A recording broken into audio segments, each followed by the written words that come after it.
Perkenalkan, nama saya Eka Binaria Manulang dengan NPM 2251020.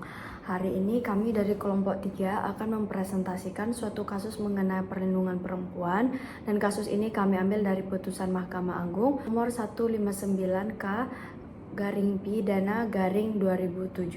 Jadi saya pertama akan menceritakan mengenai kronologi peristiwa, tapi sebelumnya saya akan membacakan identitas terdakwa dari kasus ini. Identitas terdakwa ialah Muhammad Sofi Dalimunte alias Sofi. Pekerjaan terdakwa sebagai pimpinan atau pengajar pesantren di Pematang Siantar. Dan korban ialah Puspita atau Pipit, usia saat kejadian 20 tahun 7 bulan. Jadi kronologi singkatnya ialah dari awal hubungan ini terjadi itu karena korban ialah seorang santri di pesantren milik terdakwa, dan sekitar di awal November tahun 2015 terdakwa mengajak korban ke suatu tempat makan dan mengajak korban untuk menikah. Namun tidak ada suatu paksaan dan terdakwa memberikan jawaban untuk lebih memikirkannya dahulu. Setelah itu korban dijemput oleh orang tuanya dari pesantren, dan beberapa minggu setelah penjemputan dari orang tua, terdakwa ini menghubungi korban, menanyakan keadaan korban dan juga keluarga korban. Saat itu korban memberikan jawaban bahwa dia sangat bosan di rumah, dia tidak memiliki komunikasi yang baik dengan kedua orang tuanya, dan dia ingin melarikan diri dari rumah. Mendengar hal tersebut, terdakwa ini mengajak korban untuk pergi dari rumah. Setelah itu, pada tanggal 21 November 2015, terdakwa ini menjemput Puspita ke rumah ketika orang tuanya sedang bekerja. Dan pada 22 November 2015, terdakwa menikahi korban di Aek Korsik, menikah secara agama Islam di sebuah masjid setempat dengan bantuan saksi Amansyah sebagai wali nikah. Amansyah ini adalah teman dari terdakwa tersebut. Setelah mereka menikah, keesokan harinya mereka pergi menginap ke suatu pesantren, dan di sana mereka tidur bersama dan melakukan hubungan layaknya seperti suami istri beberapa kali. Nah, pada tanggal 27 November mendengar hal tersebut, kedua orang tua dari korban ini mendatangi pesantren milik terdakwa dan menjemput korban dan melaporkan kejadian kepada pihak yang berwajib karena pernikahan terjadi tanpa izin kedua orang tua. Itu adalah kronologi singkat dari kasus ini, dan yang akan kami bahas dari presentasi kali ini ialah apakah unsur pasal 332 ayat 1 KUHP tentang membawa pergi wanita yang belum dewasa tanpa persetujuan orang tua itu terpenuhi. Dan yang kedua ialah apakah status belum dewasa harus merujuk pada KUHP Perdata atau Undang-Undang Perlindungan Anak. Demikian dari saya akan melanjutkan kepada rekan saya. Nah, pada tingkat pertama ini, hakim menjatuhi terdakwa pasal 332 ayat 1 KUHP yang berbunyi barang siapa yang membawa pergi seorang wanita yang belum dewasa tanpa izin orang tuanya atau walinya, meskipun dengan persetujuan wanita tersebut untuk menguasainya, baik di dalam maupun di luar perkawinan. Nah, hakim di tingkat pertama ini berpendapat bahwa pasal 332 ayat 1 KUHP menyangkut wanita belum dewasa yang mana saat itu korban berusia 20 tahun 7 bulan. Nah, hakim beranggapan bahwa klausul wanita belum dewasa ini dapat digunakan. Nah, hakim di tingkat pertama ini berpendapat bahwa korban merupakan wanita yang belum dewasa. Saat itu korban berusia 20 tahun 7 bulan. Nah, hakim untuk menentukan batas usia dewasa karena di hukum pidana belum diatur, maka hakim merujuk pada pasal 330 KUHP yang dimana mengatakan usia yang belum 21 tahun belum dianggap dewasa. Nah, hakim berpendapat bahwa korban alias Puspita atau Pipit masih belum dewasa karena belum mencapai usia 21 tahun menurut pasal 330 KUHP Perdata. Nah, persetujuan korban dianggap tidak menggugurkan unsur-unsur dari pidana karena tindakan dilakukan tanpa seizin orang tua, dan hakim juga menyimpulkan bahwa unsur membawa wanita yang belum dewasa itu terpenuhi.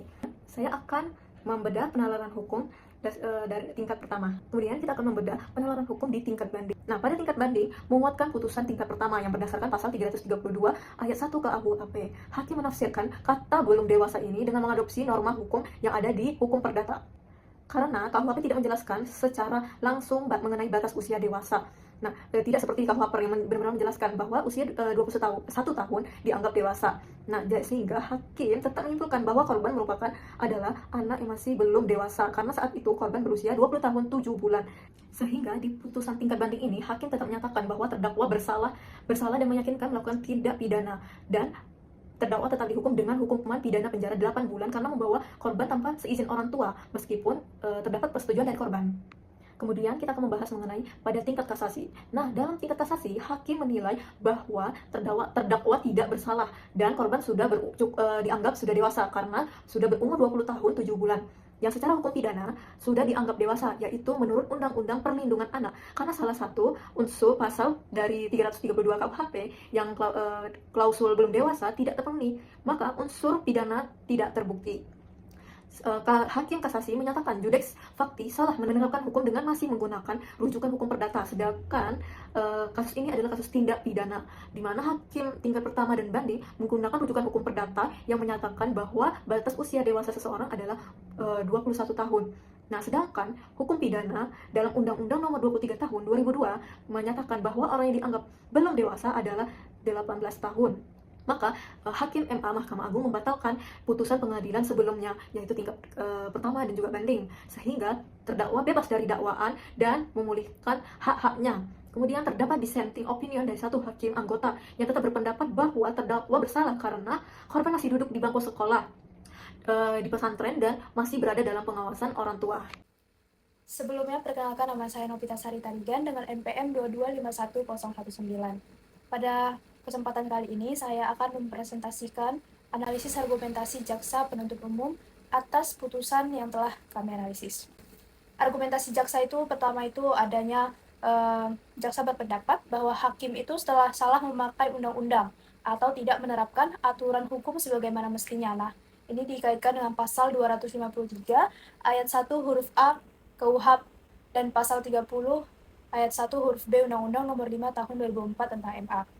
Nah, jaksa juga merasa keberatan dengan putusan pengadilan sebelumnya. Jadi ini kan putusan udah kasasi. Jadi putusan sebelumnya itu di Pengadilan Tinggi Medan itu nomor 591 pidana tahun 2016 PT MDN, dan Pengadilan Negeri Rantau Prapat itu nomor 408 pidana B 2016 Pengadilan Prapat yang hukum terdakwa ini akhirnya dijatuhkan hukuman oleh hakim itu hanya 8 bulan penjara. Jadi salah satu argumentasi jaksa yang kurang setuju atas keputusan yang telah dilakukan oleh hakim itu adalah karena terdakwa ini dihukumnya itu hanya 8 bulan penjara gitu. Sedangkan terdakwa itu dengan tahanan selama 2 tahun penjara. Selanjutnya itu adalah terdakwa ini memang awalnya itu terbukti memang punya niat gitu atau maksud memang untuk melakukan perbuatan melanggar hukum. Nah, dia tahu bahwa kalau membawa lari seseorang di bawah umur itu bisa didakwa pidana. Selanjutnya itu adalah putusan Pengadilan Tinggi Medan yang menguatkan putusan Rantau Prapat juga itu menghukum terdakwa itu dianggap itu nggak memberikan efek jera atau deterrence effect. Nah, baik buat terdakwa maupun pelaku lain. Jadi seakan-akan kalau hanya dikasih 8 bulan penjara, jaksa itu berargumen bahwa kedepannya orang-orang juga bakal melakukan hal yang sama karena buktinya setelah dia membawa lari anak di bawah umur, tetap aja hanya di penjara atau hanya diberikan hukuman selama 8 bulan penjara. Dimana sebenarnya tujuan pemidanaan itu kan itu adalah pertama itu efek jera. Nah, jadi harusnya tujuan pemidanaan itu memberikan efek jera, deterrence effect, dimana pelaku itu mengalami shock terapi gitu buat masyarakat lain dan nggak jadi ikutan gitu. Jadi dia memiliki efek jera dan masyarakat lain pun tahu bahwa oh ini nggak bisa dilakukan gitu. Dan yang kedua itu adalah pembinaan atau treatment. Nah, ini dilakukan agar pelaku itu nggak mengulangi kesalahan yang sama gitu. Dan yang ketiga itu adalah pencegahan atau preventif. Nah, melalui tujuan pembinaan ini itu juga membuat perlindungan dari masyarakat. Artinya tidak ada lagi korban-korban lain yang akan dibawa lari oleh terdakwa. Baiklah, selanjutnya saya akan menelaah bagaimana logika hukum Mahkamah Agung dalam putusan Muhammad Sufi dan Binte ini.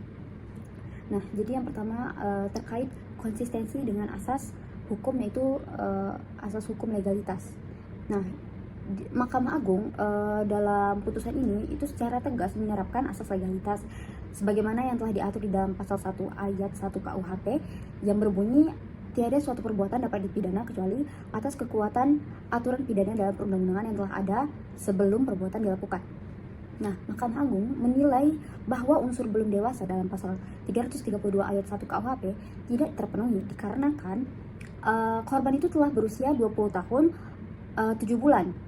Sedangkan batas usia dewasa menurut hukum pidana itu adalah 18 tahun sesuai Undang-Undang Perlindungan Anak dan Sistem Peradilan Pidana Anak. Dengan demikian, tidak ada dasar hukum untuk memidana terdakwa. Sehingga penerapan asas legalitas dan prinsip nulla poena sine lege telah konsisten dan tepat.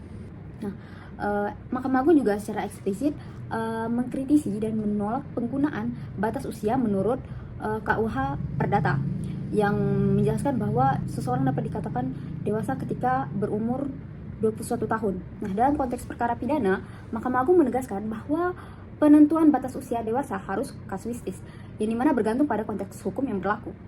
Dan dalam perkara pidana harus merujuk kepada ketentuan pidana, yaitu 18 tahun sesuai Undang-Undang Perlindungan Anak dan Sistem Peradilan Pidana Anak. Dengan demikian, logika Mahkamah Agung itu kritis dan progresif dalam membedakan antara usia dewasa untuk kepentingan perdata, KUH Perdata, dan pidana, yaitu Undang-Undang Perlindungan Anak, sehingga menghindari ketidakpastian hukum, memberikan perlindungan hukum yang lebih tepat sasaran. Nah, selanjutnya itu terkait asas ultimum remedium yang menempatkan hukum pidana sebagai upaya terakhir dalam penyelesaian masalah. Nah, di dalam kasus ini Mahkamah Agung membebaskan terdakwa dikarenakan unsur-unsur pidana itu tidak terpenuhi. Nah, sehingga tidak ada alasan untuk menjatuhkan sanksi pidana. Sikap ini tentunya sejalan dengan prinsip ultimum remedium yang dimana itu enggak memaksakan pemidanaan jika tidak ada dasar hukum yang jelas dan unsur pidana tidak terbukti. Selain itu, Mahkamah Agung juga menunjukkan perlindungan terhadap hak asasi terdakwa, yaitu dengan memulihkan hak-haknya dalam kemampuan, kedudukan, dan martabatnya setelah dibebaskan, yang dimana perlindungan terhadap hak asasi manusia menjadi bagian dari pertimbangan hakim dalam memastikan tidak ada pelanggaran hak dasar individu akibat penerapan hukum yang tidak tepat. Jadi kita akan masuk ke kesimpulan ya. Nah, jadi saya membuat 2 kesimpulan dan 1 rekomendasi, yaitu untuk dalam putusan Mahkamah Agung nomor 159 K-Pidana 2017, dan untuk poin pertamanya itu adalah apakah Mahkamah Agung sudah tepat dalam membebaskan terdakwa. Jadi berdasarkan implementasi hukum pidana yang ketat terhadap unsur belum dewasa dalam pasal 332 KUHP dinyatakan bahwa korban itu sudah di atas 18 tahun, berarti dia itu dewasa gitu. Maka secara legal formal pembebasan ini dapat dianggap tepat gitu. Jadi terdakwa itu bebas. Bebas karena kenapa? Karena si korban tuh dinyatakan masih sudah dewasa gitu. Nah, jadi kita akan langsung masuk ke poin kedua, itu apakah penafsiran usia dewasa untuk pasal 330 KUHP harus dikaitkan dengan UU Perlindungan Anak.